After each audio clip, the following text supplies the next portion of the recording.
बिस्मिल्लाहिर्रहमानिर्रहीम अस्सलाम वालेकुम। माय नेम इज़ सदाम रसूल और आज हम जो है वो 7th लेक्चर जो है रिकॉर्ड कर रहे हैं।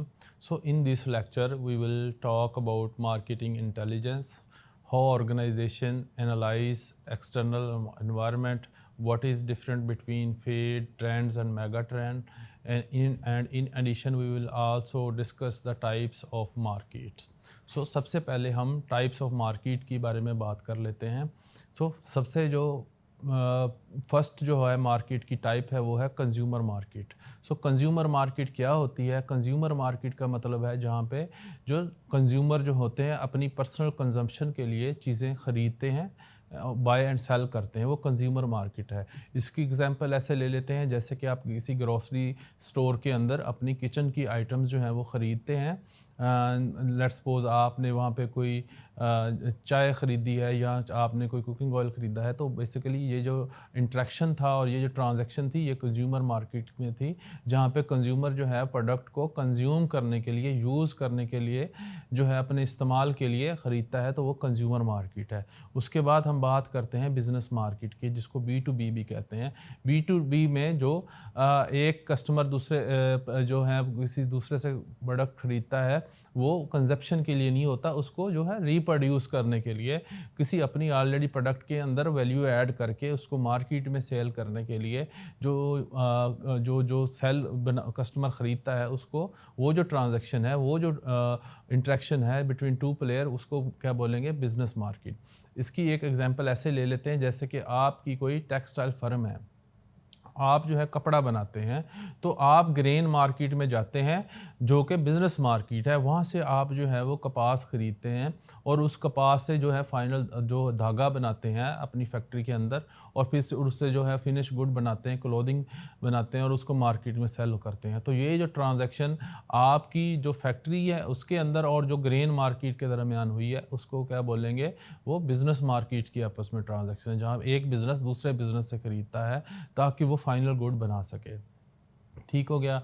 और उसके बाद जो है वो थर्ड जो है वो इंटरनेशनल मार्केट है। इंटरनेशनल जो क्रॉस बॉर्डर ट्रांजैक्शन होती है, जो क्रॉस बॉर्डर जो है इंपोर्ट होती है, एक्सपोर्ट होती है, दो ऑर्गेनाइजेशंस के दरमियान, दो ब्रांड्स के दरमियान, तो उसको क्या बोलते हैं? International market.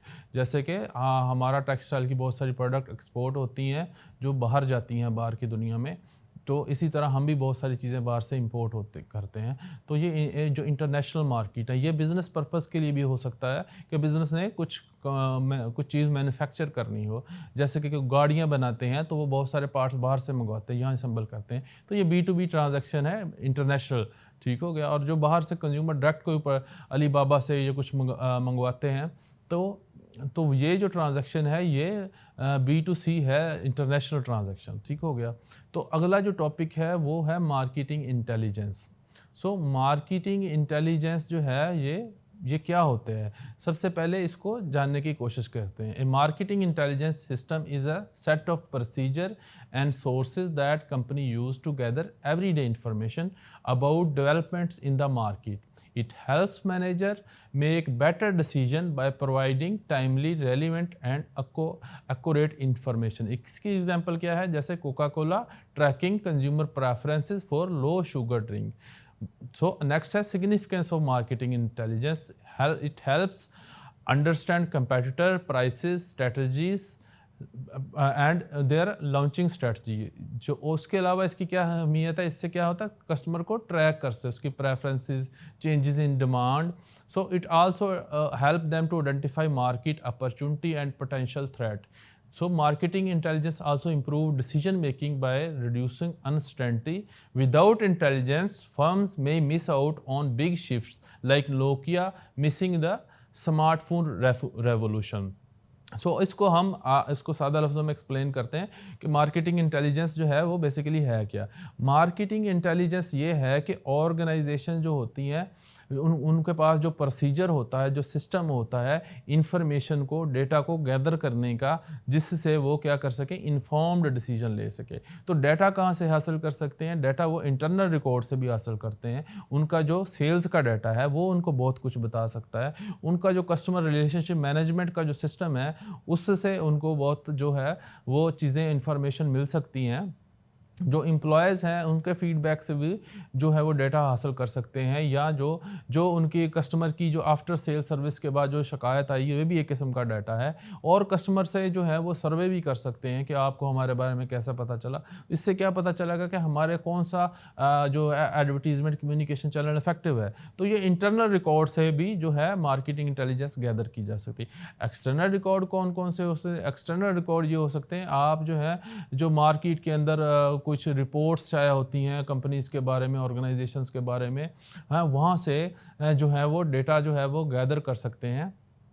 तो ये एक्सटर्नल सोर्सेज हैं। कोई आप जो है ट्रेड शोज़ को, इवेंट्स को अटेंड कर सकते हैं। आप बुक्स जो हैं, रिपोर्ट्स जो हैं, बिज़नेस मैगज़ीन्स हैं, उनसे जो है वो फ़ायदा उठा सकते हैं। कंपेटिटर की वेबसाइट्स जो हैं, वहाँ से डेटा गैदर किया जाता है। तो ये एक्सटर्नल सोर्सेज हैं। तो जो बिज़नेस है वो इंटरनल एक्सटर्नल सोर्सेज से डेटा इन्फॉर्मेशन गैदर करता है और उसकी बेसिस पे जो है वो क्या हेल्प लेता है, ताकि वो जो है फ्यूचर के अंदर जो है इन्फॉर्म्ड जो है वो डिसीजन ले सकें। जिससे क्या क्रिएट होता है? एफिशिएंसी क्रिएट होती है, इफेक्टिवनेस क्रिएट होती है। ठीक हो गया। तो नेक्स्ट जो है हम जो डिस्कस करने जा रहे हैं वो है हमारा टॉपिक मैक्रो एनवायरनमेंट का एनालिसिस। ठीक हो गया। तो मैक्रो एनवायरनमेंट क्या होता है? ऑर्गेनाइजेशंस जो होती हैं वो एक इन्वायरमेंट, जिस इन्वायरमेंट के अंदर ऑपरेट कर रही होती हैं, अगर हम उसको इस तरह लें कि उसके जो सराउंडिंग में लेयर्स हैं, और जो लेयर्स हैं, सबसे क्लोज जो लेयर होती है उसका कंपेटिटर होता है, उसका मार्केट्स होती हैं, उसके ऊपर जो होती है उसकी इंडस्ट्री होती है जहाँ वो ऑपरेट कर रही होती है, और सबसे ऊपर मैक्रो इन्वायरमेंट है जिसको ब्रॉड इन्वायरमेंट भी कहते हैं, जो कि ऑर्गेनाइजेशन पे इन्फ्लुएंस कर रहा होता है। ठीक हो गया। तो मैक्रो इन्वायरमेंट में एनालाइज करते वक्त ये कंपनीज जो है अपॉर्चुनिटीज़ फाइंड आउट करती हैं, मार्केट का गैप फाइंड आउट करती हैं, ये चेक करती हैं कि कौन सा फ्यूचर के अंदर जो है वो न्यू ट्रेंड आ रहा है।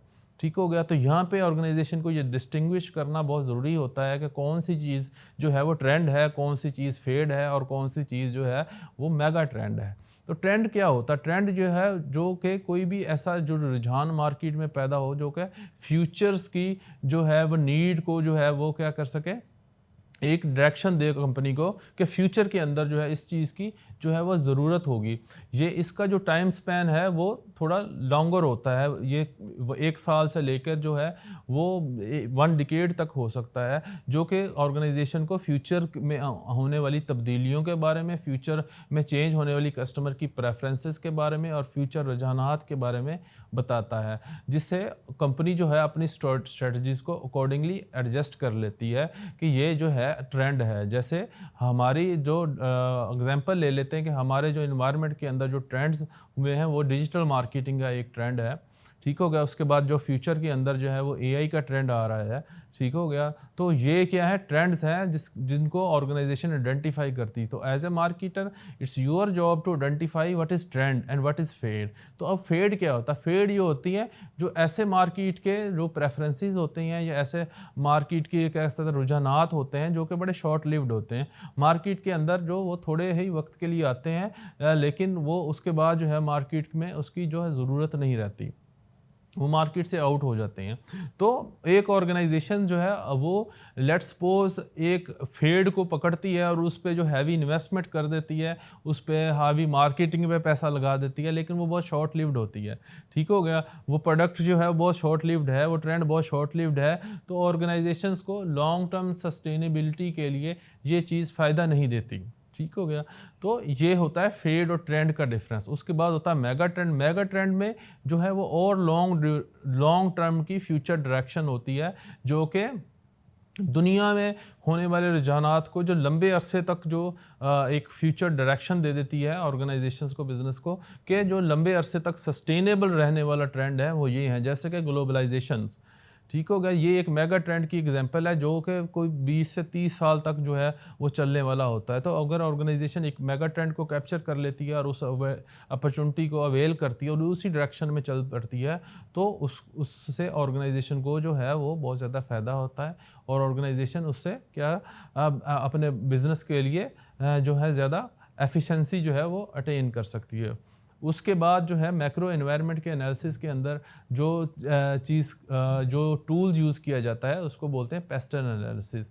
तो पेस्टल एनालिसिस के में जो है उसका जो एब्रीवेशन है वो पॉलिटिकल कंडीशन को, जिस कंट्री के अंदर बिजनेस ऑपरेट करने जा रहा है, जिस कंट्री के अंदर जो है ऑर्गेनाइजेशन जो है बिजनेस करने जा रही है, वो वहाँ पे सबसे पहले पॉलिटिकल कंडीशन को देखती है। क्या वहाँ पे पॉलिटिकल सर्टेनिटी है या अनसर्टेनिटी है। तो अगर वहाँ पे पॉलिटिकल अनसर्टेनिटी हो तो इसका मतलब है जो चेंजिंग गवर्नमेंट है वो नई पॉलिसीज बनाएगी, और गवर्नमेंट की पॉलिसीज जो होती हैं वो बिजनेसेस पे इम्पैक्ट करती हैं। इसकी एग्जांपल ऐसे ले लें कि अगर गवर्नमेंट जो है बाहर से कुछ चीज़ इंपोर्ट करती है और उसकी पेमेंट जो है वो फॉरेन करेंसी में करती है, तो नई गवर्नमेंट फॉरेन करेंसी में करती है, तो पॉलिटिकल अनसर्टेनिटी की वजह से आपके जो पैसा है उसकी जो वैल्यू डेप्रिशिएट हो जाती है। तो जो बाहर से आप इंपोर्ट कर रहे हैं रॉ मटेरियल या कंपोनेंट्स, तो उनकी कीमत बढ़ जाती है, जिसकी वजह से आपकी प्रोडक्ट की ओवर प्राइस बढ़ जाती है, और जिससे क्या है आपका जो है वो कस्टमर जो है उस तक जो फाइनल प्रोडक्ट पहुंचती है वो बहुत एक्सपेंसिव होती है, जिससे आपकी सेल डिक्लाइन होती है। तो ये एक फैक्टर है जो कि पॉलिटिकल है। उसके बाद जो है इकोनॉमिकल फैक्टर जो है वो ये है कि जिस एनवायरनमेंट के अंदर ऑर्गेनाइजेशन ऑपरेट करने जा रही है, वहाँ की इकोनॉमिकल कंडीशन कैसी है, वहाँ की फाइनेंशियल कंडीशन कैसी है, वहाँ के लोगों की पर कैपिटा इनकम कैसी है। तो अगर लोगों की पर कैपिटा इनकम ज़्यादा अच्छी नहीं है, परचेजिंग पावर अच्छी नहीं है, तो आप high and premium product launch करेंगे तो वो आपको ज़्यादा जो है वो फ़ायदा नहीं देगी। ठीक हो गया। उसके बाद जो फैक्टर डिस्कस किया जाता है वो है टेक्नोलॉजिकल से मुराद ये है कि उस एनवायरनमेंट के अंदर टेक्नोलॉजी कितनी पेनिट्रेट कर चुकी है। वहाँ पे अगर लेट्स सपोज आपका जो बिज़नेस है वो टेक्नोलॉजी से रिलेटेड है, आप कोई ऑनलाइन बिज़नेस करना चाह रहे हैं, अगर उस एनवायरनमेंट के अंदर इंटरनेट ही अभी हाई स्पीड नहीं है, तो ये फैक्टर भी आपके बिज़नेस को क्या करेगा, इम्पैक्ट करेगा। ठीक हो गया। और उसके बाद जो है वो सोशल फैक्टर को देखा जाए। सोशल फैक्टर में ये देखा जाता था कि उस पार्टिकुलर कल्चर की सोशल वैल्यूज़ क्या हैं, उस पार्टिकुलर जो कल्चर है वहाँ पे उन लोगों के क्या प्रिंसिपल्स हैं। ठीक हो गया। उनके क्या बिलीफ्स हैं, उनके क्या माइंड सेट हैं। तो ये चीज़ भी इस बात को क्या कहते शेप देती है कि कौन सी जो आपने प्रोडक्ट बनानी है, क्या वो वहाँ पे सोशली जो है एक्सेप्टेबल होगी, कौन सा आपने नाम रखना है, किस तरह की आपने एडवर्टीज़मेंट करनी है। तो आप एक रिलीजियस कंट्री के अंदर जो ऐसी एडवर्टीज़मेंट नहीं कर सकते जो कि अबसर्ड हो। ठीक हो गया। तो ये चीज़ सोशल फैक्टर है, वो आपके जो कंज्यूमर की प्रेफरेंसेस को शेप देते हैं, इन्फ्लुएंस करते हैं। तो ऑर्गेनाइजेशन को सोशल फैक्टर को इसलिए अंडरस्टैंड करना पड़ता है। उसके बाद है इन्वायरमेंटल फैक्टर ये है कि वहाँ के जो लोग हैं जहाँ पे आपकी ऑर्गेनाइजेशन जो है बिज़नेस करने जा रही है, ऑपरेट करने जा रही है, वहाँ पे लोग इन्वायरमेंट को लेके कितना कंसर्न्ड है। अगर कंज्यूमर बड़े वेल अवेयर हैं तो it is necessary for you, और ये आपके लिए स्ट्रेटजिकली बेनिफिट होगा कि आप भी अपने बिज़नेस की प्रोडक्शन के दौरान, अपनी मार्केटिंग के दौरान जो है एनवायरनमेंट सस्टेनेबिलिटी का ख्याल रखें। ठीक हो गया। और उसके बाद पेस्टल एनालिसिस में जो लास्ट में आता है वो लीगल फैक्टर है। लीगल फैक्टर से मुराद ये है कि आपका जो बिज़नेस है जो आप किसी और जगह पे करना चाह रहे हैं, किसी और कंट्री में करना चाह रहे हैं, तो बिज़नेस करने को लेके ईज़ ऑफ डूइंग बिज़नेस कितना है, कम्प्लेक्सिटीज़ कितनी हैं, या कोई भी बिज़नेस स्टार्ट करना है तो उसको लेके कितने ज़्यादा चैलेंजेस हैं। ठीक हो गया। तो ये बेसिकली आप एक्सटर्नल एनवायरनमेंट को एनालाइज कर लेते हैं, जहाँ पे आप ये देखते हैं कि वहाँ की पॉलिटिकल कंडीशन क्या है, वहाँ की इकोनॉमिकल कंडीशन क्या है, वहाँ की सोशल क्या नॉर्म्स हैं, क्या वैल्यूज़ हैं, वहाँ पे टेक्नोलॉजिकल एडवांसमेंट कितनी है, वहाँ पे जो एनवायरनमेंट को लेके क्या कितने लोग कंसर्न्ड हैं, कितने नहीं हैं, और वहाँ के पे लीगैलिटी जो है वो कितनी कम्प्लेक्स है, कितनी इजी है, कितना इजी जो है वो बिज़नेस करना है। तो ये सारे फैक्टर्स को आप एनालाइज करते हैं, जिनको मैक्रो फैक्टर भी कहा जाता है। तो उन फैक्टर को एनालाइज करने से आप ये बात जानते हैं कि उस मार्केट का, उस इलाके का, उस कंट्री का जो एनवायरनमेंट है बिज़नेस को लेके वो कितना साजगार है, कितना कंड्यूसिव है, कितना जो है आपके लिए बेनिफिशियल हो सकता है। तो आज का लेक्चर जो है वो यहीं पे इख्तिताम पज़ीर होता है। तो मिलते हैं इंशाल्लाह नेक्स्ट लेक्चर में। अल्लाह हाफ़िज़।